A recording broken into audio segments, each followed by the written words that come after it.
Hello cinephiles, welcome back to touch my life. നമ്മൾ discuss ചെയ്യാൻ പോകുന്ന സബ്ജക്റ്റ് എന്ന് പറയുന്നത് ഈ വർഷം ഓഗസ്റ്റ് മാസം 2 ഇന്ത്യൻ സിനിമകൾ ഇന്ത്യയിൽ മാത്രമല്ല വേൾഡ് വൈഡ് ബോക്സ് ഓഫീസിൽ റെക്കോർഡ് ക്രിയേറ്റ് ചെയ്യാൻ പോവുകയാണ്, തരംഗമാകാൻ പോവുകയാണ്, ഒരു ബ്ലാസ്റ്റ് നടത്താൻ പോവുകയാണ്.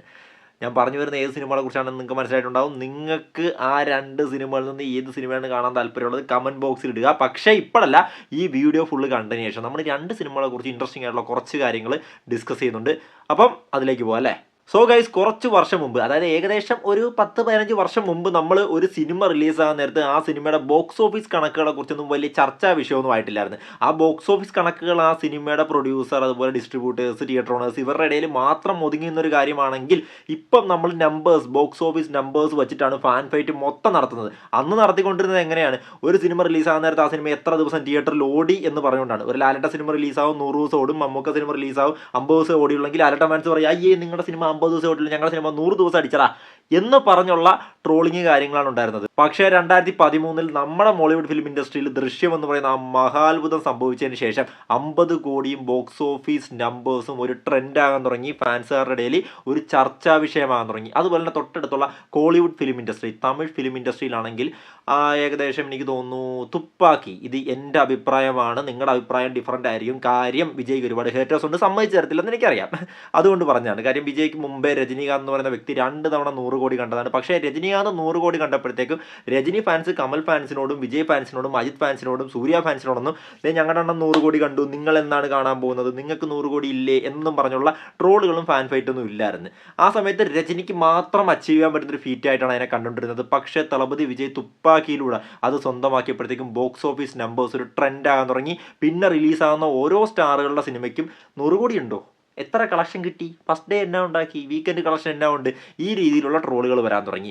ഇനി തെലുങ്ക് ഫിലിം ഇൻഡസ്ട്രി, ടോളിവുഡ് എടുത്ത് നോക്കണമെങ്കിൽ അവിടെ ബാഹുബലിയാണ്, മൈറ്റി നമ്പേഴ്സാണ് ബാഹുബലി 1 ഓപ്പൺ ചെയ്തത്. അന്ന് മുതൽ അവിടെയും ബോക്സ് ഓഫീസ് ട്രെൻഡിങ് ആണ്. സാൻഡൽവുഡ് കന്നഡ ഫിലിം ഇൻഡസ്ട്രി എടുത്ത് നോക്കണമെങ്കിൽ KGF 2 ആണ്, ഒരെണ്ണേ ഉള്ളൂ, അത് മതി.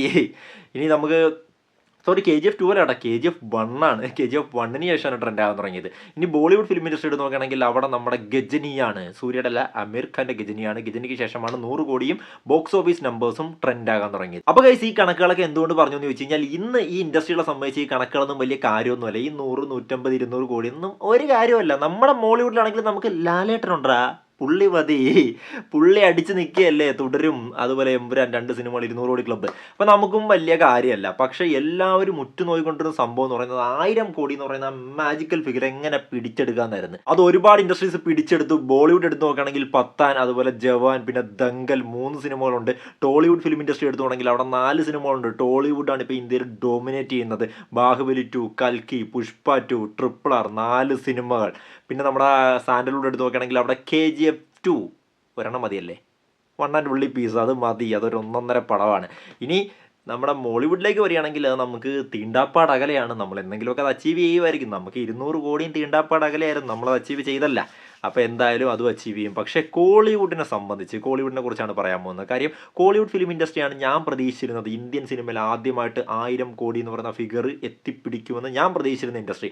പക്ഷേ അവിടെ എന്തൊക്കെയോ കൊണ്ട് നടന്നില്ല. അത് സൂപ്പർ സ്റ്റാർ രജനീകാന്തിലൂടെ നടക്കുമെന്ന് തന്നെയാണ് വിശ്വസിച്ചിരുന്നത്.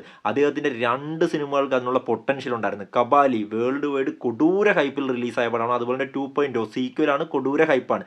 ഈ 2 സിനിമകൾക്കും ആ നേട്ടം എത്തിപ്പിടിക്കാൻ സാധിച്ചില്ല. പക്ഷേ ഇനി വരുന്ന രജനീകാന്ത് ചിത്രത്തിന്, അതായത് തലൈവരെ കുറിച്ച് പറയുകയാണെങ്കിൽ പുള്ളി തന്നെയാണ് ഭാഷ എന്ന് പറയുന്ന സിനിമയിലൂടെ 25 കോടി ക്ലബ് കോളിവുഡിനെ സമ്മാനിച്ചത്. 75 കോടി ക്ലബ് ചന്ദ്രമുഖിലൂടെയും 100-150 കോടി ശിവാജിയിലൂടെയും 200-250 കോടി എന്തിനിലൂടെയും. എന്തിന് നിലവിൽ കോളിവുഡ് ഫിലിം ഇൻഡസ്ട്രിയിലെ ഹയസ്റ്റ് ഗ്രോസർ എന്തിരൻ 2.0, അതും നെഗറ്റീവ് ടു മിക്സഡ് റെസ്പോൺസിൽ ഇത്രയും സ്വന്തമായി കൊടുത്ത പുള്ളിയാണെങ്കിൽ പുള്ളിക്ക് തന്നെ അറിയാം കോളിവുഡ് ഫിലിം ഇൻഡസ്ട്രിയിൽ 1000 കോടി സ്വന്തമാക്കി കൊടുക്കാൻ. അതിന് പുള്ളി തന്നെ കൂലിയിലൂടെ ലോകേഷ് കനകരാജ് വഴി അവതരിക്കാൻ പോവുകയാണ്. അപ്പം കൂലി വാർ 2, ഇതാണ് 2 ചിത്രങ്ങൾ നമ്മൾ ഡിസ്കസ് ചെയ്യാൻ പോകുന്നത്. ഈ 2 ചിത്രങ്ങളിലൂടെ ഇന്ത്യയിൽ ഒരുപാട് സൂപ്പർ സ്റ്റാർസിനെ നമുക്ക് കാണാൻ പറ്റും. കാര്യം 2 ചിത്രങ്ങളിലും ഒരുപാട് സൂപ്പർ സ്റ്റാർസ് ഉണ്ട്. കൂലി എടുത്ത് നോക്കുകയാണെങ്കിൽ കൂലി ഒരു മൾട്ടി സ്റ്റാർ ചിത്രമാണ്. അതുകൊണ്ട് തന്നെ കൂലിയുടെ എല്ലാ ക്രെഡിറ്റ്സും കൊണ്ട് രജനീകാന്തിന് കൊടുക്കാൻ പറ്റത്തില്ല. പക്ഷേ സൂപ്പർ സ്റ്റാർ രജനീകാന്തിനെ കാണാനായിട്ടാണ് ഞാൻ ടിക്കറ്റ് എടുക്കുന്നത്. ഒരുപാട് പേരും അത് തന്നെ ആയിരിക്കും എന്ന് ഞാൻ വിശ്വസിക്കുന്നു. കാര്യം ലോകേഷ് കനകരാജ് സൂപ്പർ സ്റ്റാറിനെ എങ്ങനെ പ്രസൻറ്റ് ചെയ്യുന്നു എന്ന് കാണാൻ നമ്മളെല്ലാവരും വെയിറ്റിംഗ് ആണ്. അതുകൊണ്ട് തന്നെ കൂലി ഒരുപാട് റെക്കോർഡ്സ് ക്രിയേറ്റ് ചെയ്തിട്ടുണ്ട്. അതിൻ്റെ ഒരു 7 അയലത്ത് വാർ 2 എത്താൻ പറ്റുമെന്ന് എനിക്ക് തോന്നുന്നില്ല. നിലവിലിപ്പോൾ ഏകദേശം 500 to 600 കോടിയാണ് കൂലിയുടെ പ്രീ ബിസിനസ്. പ്രൊഡ്യൂസറിൻ്റെ കയ്യിൽ ഇപ്പോഴേ വന്ന ക്യാഷ് അത് ചെറിയൊരു കാര്യമാണല്ലോ. റെക്കോർഡാണ് മക്കളെ, റെക്കോർഡ്, കൊടൂര റെക്കോർഡാണ്, ഒന്നും പറയാനില്ല. തമിഴ്നാട്ടിൽ നിന്ന് ഏകദേശം തിയേറ്ററിക്കൽ റൈറ്റ്സ് ആയിട്ട് 100 to 110 കോടിയും, കേരള കർണാടക 20 കോടിയും, ആന്ധ്രാപ്രദേശിൽ 50 കോടിയാണ് റെക്കോർഡാണ് ചോദിച്ചുകൊണ്ടിരിക്കുന്നത്. ഹിന്ദിയിൽ 50 കോടി, ഓവർസീസ് ഏകദേശം 80 കോടി. ജനനായകമായിരുന്നു ഫസ്റ്റ് നിന്നിരുന്നത് 75 കോടി, അത് ബ്രേക്ക് ചെയ്തു എന്ന് പറയുന്നു. പിന്നെ സാറ്റലൈറ്റ് ഏകദേശം 100 കോടിക്ക് അടുത്തുണ്ടാവും, OTT 125 കോടി ഉണ്ടാവും, മ്യൂസിക് റൈറ്റ്സ്, അങ്ങനെ എല്ലാം കൂടി ഏകദേശം ഇത്രയും കോടികളാണ്. 500 to 600 കോടിയാണ് അതിൻ്റെ പ്രീ ബിസിനസ് എന്ന് പറയുന്നത്, റെക്കോർഡാണ്. അത് വാറിന് എത്തിപ്പിടിക്കാൻ പോലും പറ്റാത്തൊരു കാര്യമാണ്. ഇനി തിയേറ്ററിൽ റിലീസാകാൻ നേരത്ത് നോർത്തിലാണെങ്കിൽ അമീർ ഖാൻ്റെ സപ്പോർട്ടുണ്ട് കൂലിയിൽ, അതുപോലെ നമ്മുടെ സൗത്തിൽ എല്ലാ സ്ഥലത്തും രജനീകാന്ത് മതി, നോർത്തിലും രജനീകാന്ത് മതി. പണ്ട് പുള്ളി ഓളം ഉണ്ടാക്കിയിട്ടുള്ളതല്ലേ, പോസിറ്റീവ് റെസ്പോൺസ് പ്ലസ് രജനീകാന്ത് മതി. പക്ഷേ എങ്കിലും സൗത്തിൽ നിന്ന് നാഗാർജുനയുണ്ട്, കന്നഡ സൂപ്പർ സ്റ്റാർ ഉപേന്ദ്രയുണ്ട്. അപ്പോൾ ഇതൊക്കെ ഭയങ്കര ഒരു പോസിറ്റീവാണ്. ലോകേഷ് കനകരാജിൻ്റെ പടമാണ്, LCUവിലാണോ എന്ന് അറിയില്ല. ഇനി അങ്ങനെ വല്ലതും ആണെങ്കിൽ LCUവിലെ ഏതെങ്കിലും ഒരു ക്യാരക്ടേഴ്സിൻ്റെ ഒരു ഗസ്റ്റ് റോളും കൂടി ഉണ്ടെങ്കിൽ പറയേണ്ട കാര്യമുണ്ടാ അല്ലേ. അപ്പം മരണ വെയിറ്റിംഗ് ആണ്. വാർ 2വിലും അതുപോലെ തന്നെ 2 സൂപ്പർ സ്റ്റാർസ് ഉണ്ട്, ഹൃതിക് റോഷനും, നോർത്തിലെ സൂപ്പർ സ്റ്റാർ, സൗത്തിലെ സൂപ്പർ സ്റ്റാർ നമ്മുടെ NTRും ഉണ്ട്. ഈ 2 പേര് വന്നാലും എനിക്ക് തോന്നുന്നില്ല കൂലിയുടെ കൂടെ പിടിച്ചു നിൽക്കുമെന്ന്. അത് ഓവർസീസിലാണെങ്കിലും ഇന്ത്യയിലാണെങ്കിലും കണ്ടറിയണ ആ ഒരു ബാറ്റിൽ വളരെ നാളുകൾക്ക് ശേഷം ഇന്ത്യൻ സിനിമ ഇൻഡസ്ട്രി വളരെ ആകാംക്ഷയോട് വെയിറ്റ് ചെയ്യുന്ന ഒരു ക്ലാഷാണ്. 2 സിനിമയും ഫസ്റ്റ് ദിവസം തന്നെ കാണാനാണ് പ്ലാൻ ചെയ്തിരിക്കുന്നത്. കൂലി ആദ്യം കാണും. നിങ്ങൾ ഏത് സിനിമ ആദ്യം കാണും? അതുപോലെ ഈ 2 സിനിമകളിൽ നിന്ന് ഏത് സിനിമ ഏറ്റവും കൂടുതൽ ഗ്രോസ് എടുക്കാൻ സാധ്യതയുണ്ട്? 1000 കോടി ഏത് സിനിമ ടച്ച് ചെയ്യും? കോളിവുഡിലെ ആദ്യത്തെ 1000 കോടി തലൈവർ സൂപ്പർ സ്റ്റാർ രജനീകാന്ത് നേടിക്കൊടുക്കുമോ, അതോ ഇനി ജനനായകത്തിലൂടെ വിജയ് തന്നെയാണോ ആ ചാൻസ് എടുക്കാൻ പോകുന്നത്? ഞാനിങ്ങനെ പറയുമ്പോൾ ഇപ്പോഴേ വന്ന് കമൻറ്റ് ബോക്സിൽ ചിരിക്കല്ലേ, വിജയുടെ പവർ നിങ്ങൾക്കറിയാലോ. മെർസിൽ പോലൊരു എന്താ പറയുന്ന ഒരു പുള്ളിയുടെ ഒരു സേഫ് സോണിൽ നിൽക്കുന്ന ഒരു പടം ആണ് ജനനായകം എങ്കിൽ, ആ ഒരു റെസ്പോൺസ് ജനനായകത്തിന് കിട്ടുകയാണെങ്കിൽ എന്തായിരിക്കും സംഭവിക്കാൻ പോകുന്നത്? ഞാൻ പറയാതെ തന്നെ നിങ്ങൾക്കറിയാം, ബോക്സ് ഓഫീസിൽ ഫിനോമിനൽ നമ്പേഴ്സ് വീഴും, ഒരു സംശയമില്ല ഗൈസ്. അപ്പം കോളിവുഡിൽ ആദ്യത്തെ 1000 കോടി ഏതായിരിക്കും? കമൻറ്റ് ബോക്സിലിട്ട്. വീഡിയോ ഇഷ്ടപ്പെട്ടെങ്കിൽ ലൈക്ക് ചെയ്തിട്ട് കമൻറ്റ് ചെയ്യുക, ഇല്ലെങ്കിൽ ഡിസ്ലൈക്ക് ചെയ്തിട്ട് കമൻറ്റ് ചെയ്യുക. രണ്ടാണെങ്കിലും ചാനൽ സബ്സ്ക്രൈബ് ചെയ്യാൻ മറക്കരുത്. അടുത്തൊരു വീഡിയോ കാണുന്നവരെ ബൈ ബൈ. അപ്പം നിങ്ങൾ ഏത് സിനിമ കാണും അത് വിടുക.